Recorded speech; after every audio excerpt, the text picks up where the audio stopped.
오늘도 주님 전에 올라오신 여러분을 주님의 이름으로 환영하고 축복을 드립니다. 사람은 마음속에 그 무엇인가에 렌즈를 끼면서 삶을 살아갑니다. 마음의 렌즈죠.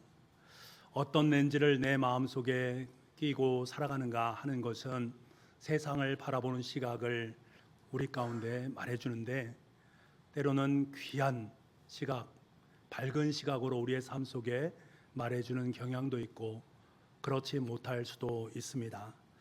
감사의 렌즈를 끼고 세상을 바라보는 사람은 자신의 삶이 세상의 빛이다 라고 여기면서 늘 감사하는 마음을 품고 살아갑니다. 그렇기 때문에 그 사람에게 주위 속에 있는 사람들은 늘 평안함이 머물게 되어지지요.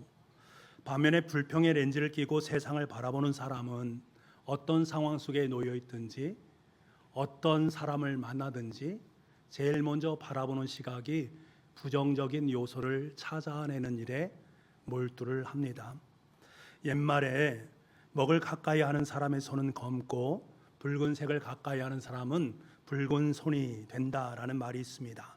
내 손에 먹물이 묻어 있으면 그것이 접촉되어지면 다른 사람들을 먹물을 묻게 만들 수밖에 없는 것은 세상의 이치란 말입니다. 불평이 습관화된 사람들은 세상에 있는 사람들에게 불화를 만들어냅니다. 반면에 감사의 습관이 된 사람들은 주변에 있는 사람들을 평화로 만들어가게 됩니다. 이것은 너무나도 당연한 이치란 말입니다. 그런데 요즘 세상을 보게 되면 세상의 렌즈들이 감사의 렌즈보다는 불평의 렌즈들이 더 많다라는 생각을 갖게 됩니다. 어떤 사건이 일어나거나 어떤 일이 일어나게 되면 사람들은 득달같이 달려들게 됩니다. 그러면서 댓글을 달게 되지요. 부정적인 요소 하나하나를 찾아서 댓글을 달아서 상대방을 폄훼하고 그 사건을 부정적인 시각으로 바라보게 됩니다. 좋은 일을 했음에도 불구하고 사람들은 이 일에 대해서 댓글을 우리가 살펴보게 되면 여전히 불평 어린 렌즈를 통해서 바라보는 모습을 볼 때가 있단 말입니다. 더 나은 대안을 찾기 위해서 건전한 비판을 하는 것은 너무나 좋은 것이지만 비판을 위한 비판을 하는 시각들이 너무나 크다라는 사실을 부인할 수 없습니다. 그럴 때 관계가 파괴되어지고 세상은 거칠어지게 될 수밖에 없는 것들입니다. 여러분에게 묻습니다. 과연 여러분은 어떤 렌즈를 사용하고 계십니까? 감사의 렌즈를 끼고 계십니까? 아니면 불평의 렌즈를 끼고 계십니까? 오늘 본문의 말씀을 보게 되면 불평의 렌즈를 끼고 있는 바리새인들의 모습을 보게 됩니다. 지금 예수님은 몹시도 좋은 일을 하고 있음에도 불구하고 그 바리새인들의 불평의 렌즈의 시각에서 보게 되면 비판거리입니다. 그러니까 예수님께서 행하시는 모든 것 하나하나가 다 비판거리가 되는 것들입니다. 그래서 이들이 머무는 곳에는 화평이란 것이 없습니다.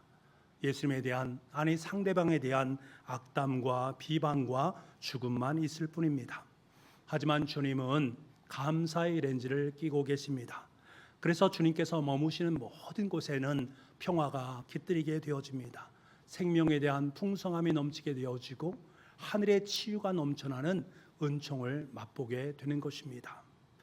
오늘 우리는 감사의 렌즈를 끼고 계신 예수님을 통해서 예수님 과연 어떤 분이시기에 이러한 삶을 살고 계신가, 또 그 예수님이 어떤 분인가에 대한 부분을 통해서 하나님께서 우리에게 들려주시는 주님의 음성을 함께 듣고 나눌 수 있기를 간절히 소망을 합니다. 먼저 예수님은 우리를 한가운데 서게 하시는 분이십니다. 예수님은 저와 여러분을 한가운데 중심에 세우시는 분이다. 오늘 본문의 말씀에서 예수님은 회당에 들어가서 한쪽 손이 바짝 마른 사람을 만나게 됩니다. 이 사람은 아마 손에 신경이 연결되지 않고 피와 영양분이 제대로 공급되지 않음으로 말미암아 손이 마른 것 같습니다. 얼마나 큰 고통 속에서 삶을 살겠습니까? 오늘날에도 이렇게 몸에 장애를 지니고 계신 분들이 많이 계십니다. 그분들의 삶은 몹시도 힘들고 어렵습니다. 몸이 불평하다라는 것은 일상의 삶도 공부도 취업하는 것도 쉽지 않습니다. 보폭을 통해서 계단 하나를 오르는 것도 너무나 힘들고 어렵습니다. 무엇보다 힘든 것은 사회적인 편견입니다. 사회적으로 그 사람들을 소외시키고 외면을 시킨다라는 것들입니다. 지금도 장애로 살아간다라는 것은 너무나 힘들고 어려운 일인데 예수님 당시에 장애를 갖고 계셨다라는 것은 너무나 큰 힘듦입니다. 예수님 당시에는 정결법이란 율법이 있었습니다. 율법에 따르면 몸에 장애를 지니고 있다라는 것은 불결하다라는 것을 의미합니다. 그 사람은 죄인이다라고 의미를 하는 것이기 때문에 그렇습니다. 하나님의 심판을 받았기 때문에 몸에 저렇게 장애가 있는 것이다라고 말을 하는 것들이지요. 그래서 그 사람은 죄인이다라고 말을 한다는 것입니다. 지금 생각해 보면 말도 안 되는 것이지만 당시에는 이런 정결법이 사회의 모든 부분을 지배하고 있었던 시대였습니다. 이런 사회적 분위기 속에서 손이 마른 사람의 마음의 상태가 어떻겠습니까? 그래, 나는 죄인이야. 나는 손이 마른 이유가 하나님께 죄를 지었기 때문에 내가 불결하기 때문이야 라고 여기는 것은 너무나도 당연합니다. 몸도 질병으로 말미암아 고통 가운데 있는데 영적으로도 하나님과 거리가 멀어지고 있으니 이것이 얼마나 힘들고 어렵겠습니까? 사회적으로는 남들로부터 죄인 취급을 받고 있으니 소외된 삶의 그 외로움은 다 말로 다 할 수 없는 것임을 우리는 금세 이해할 수가 있습니다. 회당에 나와도 남의 눈에 띄지 않도록 저 마지막 귀퉁이에서 몰래 예배를 드리고 있는 그 모습을 우리는 보게 됩니다. 아무도 그를 주목하지 않습니다. 그러니 손 마른 사람의 열등감, 낭패감, 삶의 자리 속에서의 그 외로움을 다 말할 수 없는 것이지요. 그런데 이런 손 마른 사람을 아무도 주목하지 않았지만 주목하는 분이 계셨으니 그분은 바로 예수님이십니다. 예수님은 많은 사람들이 보고 있는 가운데 손 마른 사람을 주목하시면서 말씀하십니다. 한가운데로 일어서라. 한가운데로 일어서라. 이 말은 지금 여러분의 중간에 있는 사람에게 내 자리에서 일어나라 이런 말이 아닙니다. 원래 세번역에 보게 되면 일어나서 가운데로 나오너라 라는 것들입니다.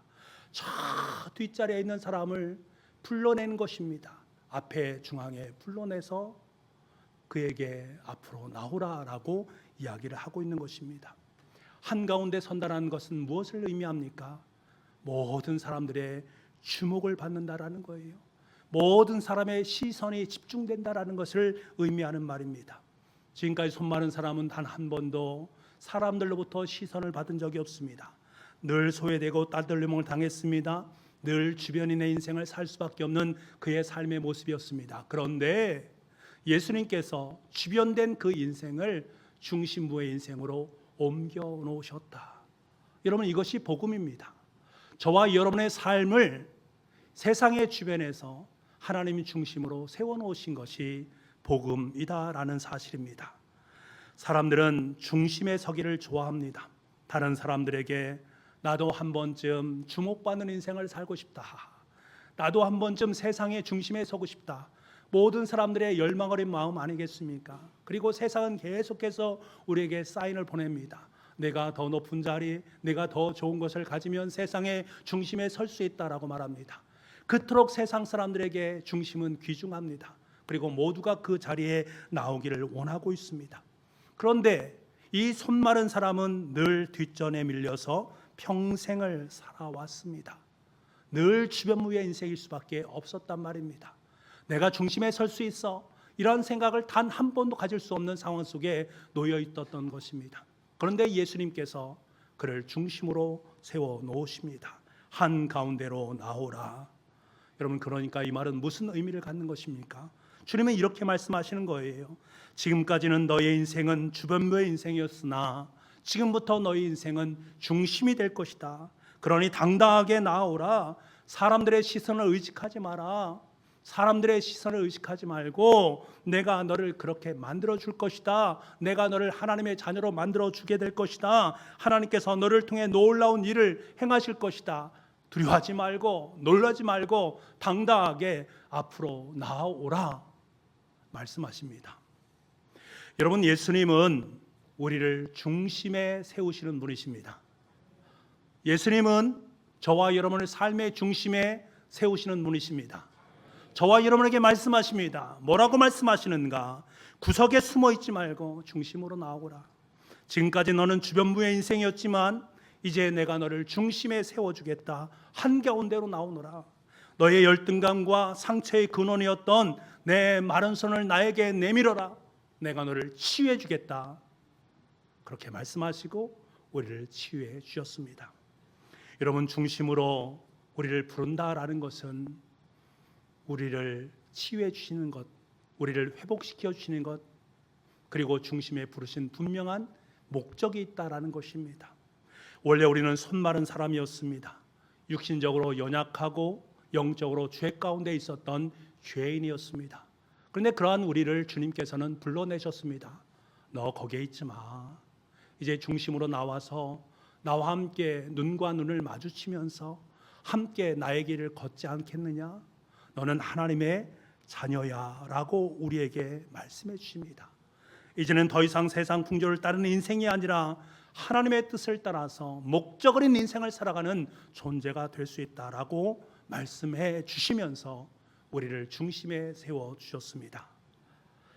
그렇다면 왜 예수님께서 저와 여러분을 중심에 세워 주신가? 왜 세워 주실까? 저와 여러분에게 사명이 있기 때문에 그렇습니다. 목적이 있기 때문에 그렇습니다. 요한복음 9장을 보면 날 때부터 맹인된 사람의 모습을 보게 됩니다. 제자는 그 맹인된 사람을 보면서 이렇게 말을 합니다. 이 맹인된 사람의 모습이 손 마른 사람의 모습과 너무나 흡사하기 때문에 이렇게 질문합니다. 예수님, 이 맹인이 날 때부터 맹인이 되었는데 이것이 누구의 죄 때문입니까? 나면서부터 그의 죄 때문입니까? 아니면 부모님의 죄 때문입니까? 라고 묻지 않습니까? 이에 대해서 예수님 뭐라고 말씀하십니까? 요한복음 9장 3절 말씀인데요, 이렇게 말씀하십니다. 같이 한번 읽어보겠습니다. 시작. 예수께서 대답하시되 이 사람이나 그 부모의 죄로 인한 것이 아니라 그에게서 하나님이 하시는 일을 나타내고자 하심이라. 맹인의 장애 속에서 하나님께서 하시고자 하는 일이 있으시다라는 거예요. 다시 말하면 하나님의 뜻이라는 거예요. 이때 예수님은 맹인을 제자들 한가운데 세우십니다. 그리고는 침을 진흙에 뱉어서 진흙을 이기시고 그 눈에 바르고 그리고 실로암 못에 가서 씻으라 라고 말씀을 하시고 실로암 못에 가서 씻으니 나음을 입었다라고 성경은 말씀하고 있습니다. 그런데 여러분, 왜 주님은 맹인을 실로암으로 가서 씻으라 라고 말했을까? 이 실로암이라는 지명이 참 중요해요. 이 지명이 얼마나 중요하면 성경에서는 그 지명에 대해서 이렇게 분명히 밝히고 있습니다. 요한복음 9장 7절 말씀인데요, 실로암은 번역하면 보냄을 받았다라는 뜻이라 라고 되어 있습니다. 실로암은 보냄을 받은 곳이다 라고 말씀을 하고 있습니다. 여러분, 주님은 맹인을 통해서 하나님이 하시는 일을 드러내기를 원했습니다. 하나님이 어떤 일을 드러내기 원하셨을까? 눈뜸입니다. 치유하심입니다. 회복입니다. 치유하심과 회복과 눈뜸이 하나님의 일하심이라는 거예요. 이를 위해서 실로암으로 보내줬습니다. 실로암으로 내려간다라는 것은 치유함받는 것이고 회복하는 것이고 하나님을 품에 품는 것입니다. 맹인은 실로암에서 하나님의 치유와 회복을 경험하게 되었습니다. 그렇다면 이제 맹인이 할 일은 무엇이겠습니까? 맹인이 할 일은 무엇입니까? 나 치유함받았다. 나 예수님으로부터 치유함받았다. 치유함을 주신 저 예수님은 메시아다라는 사실을 전하는 것입니다. 그것이 삶의 목적이 되는 것이고 사명이 되는 것입니다. 그러니까 맹인을 실로암으로 내려가게 하신 것은 곧 하나님의 사명을 마음에 품도록 하기 위함이다라고 할 수가 있습니다. 그러니 곧 실로암은 사명의 자리다라고 할 수가 있는 것이지요. 마찬가지입니다. 주님께서는 저와 여러분을 치유하시고 회복시키기 위해서 실로암으로 부르셨습니다. 예수를 믿기 전에 우리의 모습은 손 마른 사람이었습니다. 맹인의 모습이었습니다. 죄인이었고 연약한 존재였습니다. 하나님 앞에 설 수 없는 저 구석탱이에서 주변부의 삶을 살아갈 수밖에 없는 그러한 존재가 바로 우리였단 말입니다. 하지만 주님은 우리를 통해서 하나님의 일하심을 드러내기를 원하셨습니다. 저와 여러분을 실로암으로 불러주셔서 우리의 죄의 모든 부분을 회복시켜 주시고 하나님의 자녀로 우리의 삶을 살아갈 수 있도록 은총을 더해 주셨단 말입니다. 이것이 복음이라는 거예요. 내가 실로암으로 내려가서 주님을 만나고 주님으로부터 치유와 회복을 경험하는 것이 우리 인생의 참된 복음입니다. 그렇다면 왜 우리를 그렇게 만들어 주셨을까? 왜 실로암으로 부르셨을까? 저와 여러분에게 사명이 있다라는 거예요.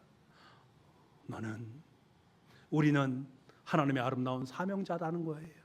그러니까 우리가 이 땅의 삶을 살아갈 때 사명자다운 인생을 살아가는 것은 너무나도 소중하고 너무나 귀한 것입니다. 바라고 소망하는 것은 우리 모든 교우들이 주님의 사명자로 아름답게 설 수 있기를 간절히 소망합니다.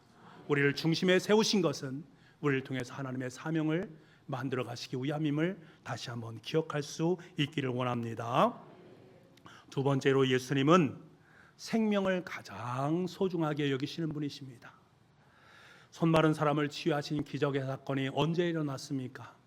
안식일에 일어난 사건입니다. 바리새인들은 안식일을 너무나 소중하게 여겼습니다.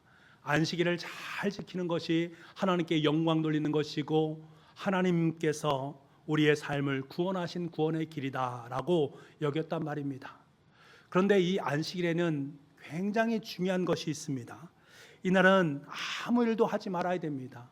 왜냐하면 하나님께 영광을 돌리고 구원을 얻는 그러한 길이기 때문에 너무나 그 시간을 소중히 여겨서 죽을 병에 걸리지 않은 사람이면 죽을 병에 걸리지 않는다면 죽을 병에 걸리는 것 외에는 병을 고치는 것이 가하지 않는 그러한 시대가 바로 그러한 안식일법을 지키는 그러한 모습이었다라는 것들입니다.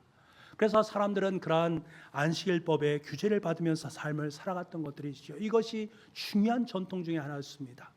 예수님이 이것을 몰랐겠습니까? 예수님 너무나 잘 알고 계셨습니다.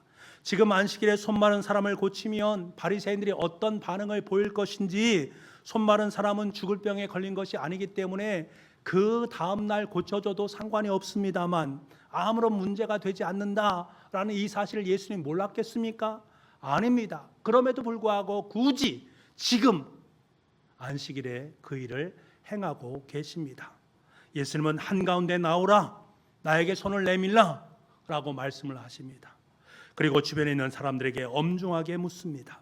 안식일법을 가장 중요한 관습으로 여기고 있는 그들에게 엄중한 질문을 하시고입니다. 안식일에 선을 행하는 것과 악을 행하는 것, 생명을 구하는 것과 생명을 죽이는 것, 어느 것이 옳은 것이냐라고 분명하게 질문을 하고 계십니다. 그러면서 손 마른 사람을 안식일에 고쳐주고 있습니다. 이 사건은 바리새인들에게 있어서는 가히 충격적인 사건이었습니다. 안식일에는 이런 일을 하면 안 됩니다. 신성 모독입니다. 자신의 율법을 철저하게 유린하는 이러한 행위를 하는 저 예수님은 죽임을 당한 마땅한 사람입니다. 그래서 헤롯에 관계된 사람과 야합해서 예수님을 죽이려 하는 그 모습을 우리가 보게 되는 것들입니다. 하지만 주님은 그것을 너무나 잘 알고 있음에도 불구하고 거침없이 이 일을 행하고 계십니다. 여러분 생각해 보십시오. 인간적인 생각으로는 구태여 지금 고치지 않아도 됩니다. 인간적인 생각으로는 그 당시에 종교 지도자들, 가장 강력한 사람들과 대치 관계 속에 있는 것 별로 좋은 것 아니지 않습니까? 분란만 일으키는 것 좋지 않습니다. 안식일이라면 오늘 고치지 않고 따로 내일 손 마른 사람을 불러서 그 사람을 치유해줘도 무방하지 않겠습니까? 하지만 예수님은 거침없이 그 일을 지금 안식일에 행하고 계신 것입니다. 왜 그렇게 하셔야만 했을까? 왜 그렇게 하셔야만 했을까? 여러분, 우리는 예수님의 마음속에 있는 생명에 대한 소중함을 상기할 수 있어야 됩니다. 예수님은 손 마른 사람의 고통을 너무나 잘 아셨습니다. 평생 동안 마른 손을 가지고 살아가는 건 참 고단하고 힘든 일 아니겠습니까? 그 고통을 누가 알 수 있겠습니까? 예수님은 그것을 고스란히 느끼면서 오늘 당장이라도 그 고통에서 벗어나기를 원하는 것이 주님의 마음이었습니다. 기다릴 수 없었던 것입니다. 여러분, 여기에서 우리는 예수님의 긍휼과 사랑을 경험할 수 있습니다. 하지만 바리새인들은 이러한 주님의 마음을 전혀 알지 못했습니다. 바리새인들도 사람의 병을 고치고 싶었을 것입니다. 고칠 능력이 있으면 고치고 싶었을 것입니다. 그런데 고칠 수 있지만 지금은 안 됩니다. 왜? 안식일법이 있기 때문에 그렇습니다.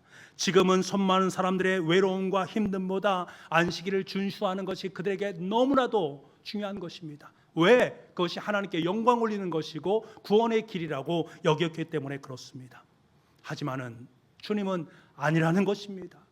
아니라는 거예요. 그것보다 더 중요한 것이 생명이라는 것입니다. 법칙보다 더 중요한 것이 생명이다라고 말씀하고 계십니다. 요즘에 법에 대한 이야기를 많이 하는 것을 보게 됩니다. 굉장히 중요한 문제 아니겠습니까? 세상은 각종 법칙을 만들어서 이것을 잘 지킬 때 사회는 질서가 유지되어진다라고 말을 합니다. 그래서 각종 세칙과 법칙들을 만들어 갑니다. 교회 속에서도 마찬가지로 그런 것들이 많이 있습니다. 맞습니다. 사회의 질서를 잘 유지하는 것, 법이 있어야만 합니다. 그런데 이 법이 형평성을 잃게 되면 문제를 야기하게 되지요.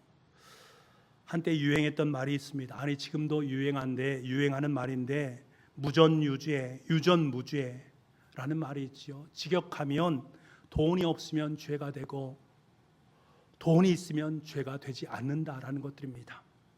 우리 헌법 제11조에는 모든 국민은 법 앞에 평등하다라고 선언하고 있습니다. 그런데 여러분 현실적으로 그렇습니까? 경제적 능력과 권력의 유무에 따라서 사건의 결과가 달라지는 모습을 우리가 볼 때가 참 많이 있습니다. 같은 범죄를 저질렀는데도 경제적 여건과 사회적 지위에 따라서 결과가 달라지는 모습을 우리가 보게 됩니다. 그러면서 사람들은 생각하는 것이죠. 이 법치에 문제가 있는 것이 아닌가? 왠지 모르게 불안한 마음을 품게 되는 것들입니다. 왜 이런 사회가 되었을까? 왜 이렇게 되었을까? 법의 원래의 의미를 상실했기 때문에 그렇습니다. 왜 법이 필요한 것입니까? 왜 규칙과 질서가 필요한 것인가? 그것은 원래 생명을 살리고 공동체를 보존하고 특별히 약자를 보호하고 모두 함께 잘 살아가기 위함이다라는 것을 우리는 잘 알고 있습니다. 한마디로 말하면 생명에 대한 존중과 사랑 그리고 긍휼, 이것이 바로 법의 중요한 취지다라는 것입니다. 그런데 이 생명에 대한 존중과 사랑과 긍휼이 흐릿해지게 되면 바리새인들처럼 헤롯 당과 연합해서 예수님을 죽이고자 하는 악한 길로 들어서게 된다라는 것들입니다. 어떻게 하면 자신들의 이익을 침해하고 있는 예수님을 죽일까 의논하는 그러한 어마무시한 길로 들어서게 되어진다라는 사실입니다. 그로 인해 공동체는 위협을 받게 되고 생명의 기운은 서서히 사그러들게 됩니다. 성경을 보게 되면 하나님은 생명을 너무나 귀하게 여기십니다. 우리에게 가장 중요한 이 생명에 대한 것을 너무나 고귀하게 여기신다라는 것들입니다. 안식일벌의 가장 중요한 이유 또한 바로 이 생명과 연관이 되어 있습니다. 안식일을 주신 이유에 대해서 주님은 뭐라고 말씀하시는가? 너희가 6일 동안 열심히 일해라. 제7일은 너희 하나님 여호와의 안식일인즉 이날에 안식을 하라라고 우리에게 말씀을 하십니다. 그러면서 너무나 소중하고 중요한 말씀을 하십니다. 너와 너의 가족과 하인들과 내 집에 잠시 유하는 나그네들과 소와 나귀 같은 짐승들도 모두 쉬어라 라고 우리에게 말씀하고 있습니다. 주인은 쉬고 싶을 때 언제든 쉴 수 있습니다만 종들은 그럴 수 없습니다. 더욱더 가축들은 그럴 수 없는 것들입니다.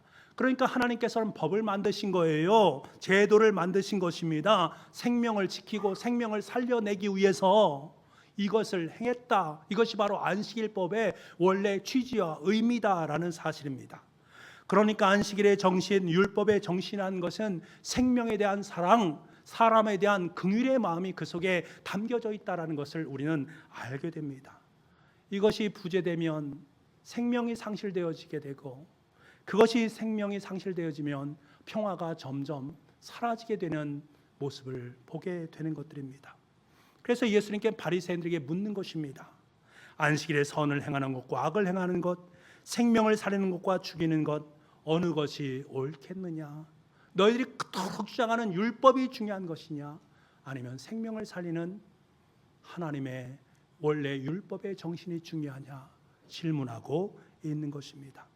예수님의 뜻은 우리 모두가 풍성한 생명을 누리게 하시기 위함입니다. 저와 여러분이 하나님의 긍휼 안에 들어가서 주님의 거룩한 긍휼의심을 받는 그것이 하나님께서 허락하신 율법의 의미다라는 사실입니다. 사랑하는 여러분, 우리와 우리 교회의 최우선 과제가 무엇인지 아십니까? 바로 이 생명에 있습니다. 생명을 사랑하고 사람을 존중히 여기는 마음, 그리고 타인을 긍휼히 여기는 마음, 그것이 우리 교회의 가장 중요한 모토가 되어야 됩니다. 많은 규칙과 관습들이 있습니다만 생명보다 우선되는 것은 없습니다.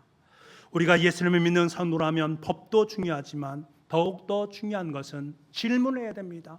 매일매일 삶의 자리 속에서 내가 행하는 것 하나하나, 내가 봉사하고 섬기는 하나하나 속에 과연 생명에 대한 그 사랑이 담겨져 있는가? 정말로 다른 타자를 사랑하고 긍휼히 여기는 그 마음을 내가 담고 내가 그것을 마음에 품고 하나님의 사역들을 감당하고 있는가 질문할 수 있어야 됩니다. 그 질문이 짙어지고 그 질문이 많아질수록 우리는 하나님의 사람으로, 예수님을 닮아가는 주님의 사람으로, 아름다운 사명자로 세워지게 될 줄 믿습니다. 권정생이란 분이 계십니다. 지금은 돌아가셨지만 동화 작가로 굉장히 유명한 분이십니다. 그분이 들려주신 이야기 중에 이런 이야기가 있습니다. 선생님께서 어느 날 가까운 시내를 가다가 이 버스비가 없었습니다. 그래서 그 당시에 버스비보다 좀 싼 것이 완행열차였는데 그 완행열차를 타게 됩니다. 완행열차를 타는데 옆에 한 아주머니가 자신을 보면서 굳이 자기 자리를 앉으라는 겁니다. 선생님은 아닙니다. 그냥 서 있겠습니다. 그래도 앉으라는 거예요. 그래도 자기가 어른처럼 보이니까 그 자리에 앉은 것 같습니다. 선생님은 생각하셨답니다. 아, 이분이 분명히 교회를 다닐 것 같다라는 생각이 들어서 교회를 다니십니까? 라고 물었더니 이 아주머니는 교회를 다니신다라고 이야기하면서 묻지도 않은 말들을 막 들려주더랍니다. 그 이야기가 이렇습니다. 이 아주머니는 의성 지방의 한 시골 교회 집사님이신데 한 10년쯤이 전에 있었던 이야기를 들려주셨답니다. 너무나 바쁜 어느 날 일을 하고 있는데 거지 한 명이 집에 온 것입니다. 구걸하기 위해서 온 것이죠. 내가 지금 너무나 바쁜데 구걸하는 그 사람, 그 거지를 그는 외면하고 다른 데 가서 구걸하십시오 라고 얘기하면서 아마 그를 문전박대하면서 거지를 내쫓았던 것 같습니다. 거지가 돌아가는 모습을 그 아주머니는 힐끗 쳐다보는데 갑자기 그 거지가 예수님처럼 보이는 것들입니다. 그래서 너무나 당황해서 바로 달려가서 부엌에서 쌀 한 대접을 떠서 그것을 보자기에 싸서 막 달려가서 그 거지를 마구마구 찾습니다.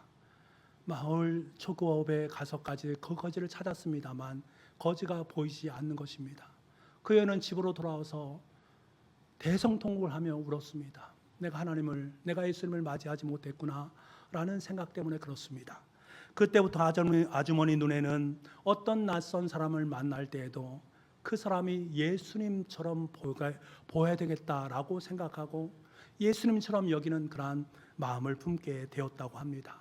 그러면서 이 아주머니 말씀 마지막에 이런 말을 합니다. 세상 사람이 다 예수님으로 보이니까 너무나 좋습니다. 세상 사람들이 다 예수님으로 보이니까 너무나 좋습니다. 여러분, 감사의 렌즈를 끼고 하나님 마음을 품고 생명의 사랑과 타인을 향한 긍휼의 마음을 품게 되면 우리는 세상에 있는 모든 사람들이 예수님처럼 보이게 됩니다. 이 아주머니의 마음이 곧 예수 그리스도의 마음인 거지요. 아주머니는 거지를 통해서 예수님을 만나게 되었습니다. 자신의 실존을, 너무나 초라한 실존을 보게 되었고 주님을 위해서 살아가는 사명자의 삶이 되어야 되겠다라는 생각을 갖게 합니다. 아주머니는 감사의 렌즈를 착용했습니다. 그러니까 만나는 모든 사람들이 예수님을 보이게 되고 만나는 모든 사람들을 긍휼의 마음을 품고 바라보게 되어지고 그들에게 하나님의 샬롬을 전하게 되었습니다. 그리고 그녀가 거니는 모든 곳에는 아름다운 하나님의 평화의 꽃이 활짝 피어나게 된 것들입니다. 사랑하는 성도 여러분, 이제 장렬하던 태양도 뜨거움을 뒤로하고 선선한 바람이 불어오기 시작합니다. 가을의 초입에 들어선 이 시간에 주님은 우리를 세상의 중심에 세워놓으시고는 우리의 렌즈를 감사의 렌즈로 바꾸어 놓으시고는 우리에게 세상을 위한 사명자로 살기를 소원하고 계십니다. 여러분, 주님의 사랑의 삶을 주님께 허락하신 긍휼의 마음을 품고 감사의 렌즈로 세상을 바라보면서 세상을 위해 살아갈 수 있는 저와 여러분이 될 수 있기를 간절히 소망합니다. 바라고 소망하는 것은 여러분 감사의 렌즈를 착용합시다. 하나님을 기뻐하고 하나님께서 그토록 귀하게 여기시는 생명을 사랑합시다. 그리고 타인에 대해서 긍휼한 마음을 품고 하나님의 거룩한 선물, 복된 복음을 온 세상 속에 나눕시다. 그래서 이 세상에 나를 부르신 이유가 나를 혼자 잘 먹고 잘 살고 이 땅 속에 살아가는 그러한 존재로 서는 것이 아니라 세상을 이롭게 하고 하나님 나라를 좀 더 만들어가는, 좀 더 귀하게 세워가는 저와 여러분 다 될 수 있기를 간절히 소망합니다.